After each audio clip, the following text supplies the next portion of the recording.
CPM-ന്റേത് ആളുകളെ ദ്രോഹിക്കുന്ന സമീപനം. വൻ ജനക്കൂട്ടത്തെ സാക്ഷിയാക്കി വി കുഞ്ഞികൃഷ്ണന്റെ പുസ്തക പ്രകാശനം. CPM പുറത്താക്കിയ കണ്ണൂർ മുൻ ജില്ലാ കമ്മിറ്റി അംഗം വി കുഞ്ഞികൃഷ്ണന്റെ പുസ്തകം പ്രകാശനം ചെയ്തു. നേതൃത്വത്തെ ജനങ്ങൾ തിരുത്തണം എന്ന പുസ്തകമാണ് പയ്യന്നൂരിൽ നടന്ന യോഗത്തിൽ വെച്ച് ജോസഫ് സി മാത്യു പ്രകാശനം ചെയ്തത്. VS അനിൽകുമാർ പുസ്തകം ഏറ്റുവാങ്ങി. യോഗത്തിൽ വലിയ ജനക്കൂട്ടമാണ് പങ്കെടുത്തത്. സംരക്ഷണം നൽകണമെന്നാവശ്യപ്പെട്ട് കുഞ്ഞികൃഷ്ണൻ ഹൈക്കോടതിയെ സമീപിച്ചതിനെ തുടർന്ന് കനത്ത പോലീസ് കാവലിലാണ് പുസ്തക പ്രകാശനം നടത്തിയത്. ചടങ്ങിൽ ആളുകൾ പങ്കെടുക്കാതിരിക്കാൻ ചിലർ ശ്രമിച്ചെന്നും ചടങ്ങ് മാറ്റിവെച്ചെന്ന നവമാധ്യമങ്ങളിലൂടെ പ്രചരിപ്പിച്ചെന്നും വി കുഞ്ഞികൃഷ്ണൻ ചടങ്ങിൽ വെച്ച് ആരോപിച്ചു. പ്രകാശന ചടങ്ങിൽ ആളുകൾ പങ്കെടുക്കാതിരിക്കാനുള്ള ശ്രമം നടന്നു. ചടങ്ങ് മാറ്റിവെച്ചെന്നുവരെ നവമാധ്യമങ്ങളിലൂടെ പ്രചരിപ്പിച്ചു. എന്നാൽ നിശ്ചയിച്ച രീതിയിൽ തന്നെ മുന്നോട്ട് പോകാൻ തീരുമാനിക്കുകയായിരുന്നു. ഇതിൽ പങ്കെടുക്കാതിരിക്കാൻ ആളുകളെ നിരുത്സാഹപ്പെടുത്തുക എന്ന ലക്ഷ്യത്തോടെയുള്ള ചില ശ്രമങ്ങൾ നടന്നു. പയ്യന്നൂരിൽ സംഘർഷം അന്തരീക്ഷം സൃഷ്ടിക്കാനുള്ള ശ്രമങ്ങൾ നടന്നു.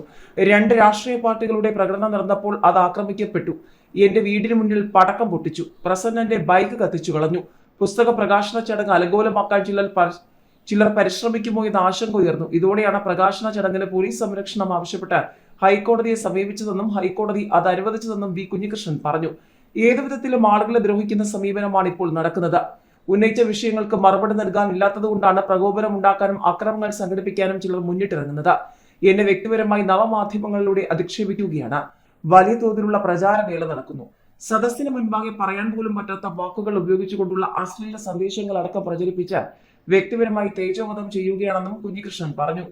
പുസ്തകത്തിൽ മുഖ്യമന്ത്രി പിണറായി വിജയനെ കുറിച്ചും പരാമർശമുണ്ട്. പയ്യന്നൂരിലെ സംഘടനാ പ്രശ്നവുമായി ബന്ധപ്പെട്ട ജില്ലാ സമ്മേളനത്തിൽ പിണറായി വിജയൻ നൽകിയ മറുപടിയാണ് രേഖപ്പെടുത്തിയിരിക്കുന്നത്. നിരവധി വർഷത്തെ പ്രവർത്തനത്തിന്റെ ഫലമായാണ് ഒരു നേതാവ് രൂപപ്പെടുന്നത്. അതുകൊണ്ട് പ്രശ്നങ്ങളെ അവധാനതയോടെ സമീപിക്കണമെന്നായിരുന്നു പിണറായിയുടെ മറുപടി. ധനരാജ് ഫണ്ട്, കെട്ടിട നിർമ്മാണ ഫണ്ട് എന്നിവയുമായി ബന്ധപ്പെട്ട ഓരോ തവണ അവതരിപ്പിച്ച കണക്കും എങ്ങനെയാണ് തട്ടിപ്പ് നടന്നതെന്നും പുസ്തകത്തിൽ വ്യക്തമാക്കുന്നുണ്ട്. പാർട്ടിക്കകത്തെ തെറ്റുകൾക്കെതിരെയും സമൂഹത്തിലെ അനീതിക്കെതിരെയും സധൈര്യം പോരാടിയ നേതാവാണ് VS അച്യുതാനന്ദനെന്നും പുസ്തകം VSന്റെ ജ്വലിക്കുന്ന സ്മരണകൾക്ക് മുന്നിൽ സമർപ്പിക്കുന്നുവെന്നും കുറിച്ചുകൊണ്ടാണ് അവസാനിപ്പിച്ചിരിക്കുന്നത്.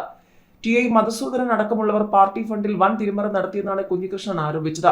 ധനരാജ് രക്തസാക്ഷി ഫണ്ട്, ഏരിയ കമ്മിറ്റി ഓഫീസ് നിർമ്മാണ ഫണ്ട്, തെരഞ്ഞെടുപ്പ് ഫണ്ട് എന്നിവയിൽ ക്രമക്കേട് നടത്തി.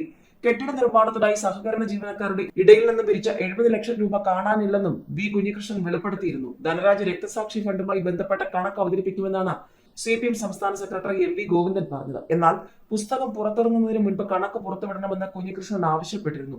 മനസ്സിലെന്നും കുഞ്ഞികൃഷ്ണൻ അടഞ്ഞ അധ്യായമാണെന്നുമാണ് ഇതിനോട് ഗോവിന്ദൻ പ്രതികരിച്ചത്. ഗോവിന്ദൻ നയിക്കുന്ന വികസന ജാഥ പയ്യന്നൂരിൽ എത്തിയപ്പോൾ ധനരാജിന്റെ ഭാര്യ ഉൾപ്പെടെ പങ്കെടുപ്പിച്ചിരുന്നു. ഇതിനിടെ പുസ്തകത്തിലെ ഉള്ളടക്കത്തിലെ ചില കാര്യങ്ങൾ നേരത്തെ തന്നെ പുറത്തു വന്നിരുന്നു.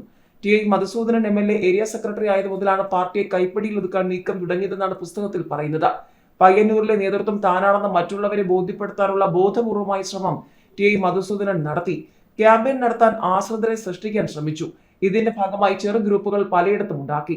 സഹകരണ സ്ഥാപനങ്ങളിലും മറ്റും തൊഴിലുകൾ നൽകുമ്പോൾ താൻ ഇത് നൽകിയതാണ്, അല്ലാതെ പാർട്ടിയല്ല എന്ന ബോധം വളർത്താൻ ശ്രമം നടന്നു. എതിർക്കുന്നവരുടെ മരണം വരെ പകവച്ച് പുലർത്തുന്ന ആളാണ് മധുസൂദനൻ. ഞാനാണ് പാർട്ടി, ഞാൻ പറയുന്നത് നടക്കൂ എന്ന മനോഭാവമാണ്. ഇക്കാര്യങ്ങൾ പാർട്ടിക്കകത്ത് ചോദ്യം ചെയ്തെങ്കിലും കാര്യമായ മാറ്റം ഉണ്ടായില്ലെന്നും പുസ്തകത്തിൽ പറയുന്നുണ്ട്.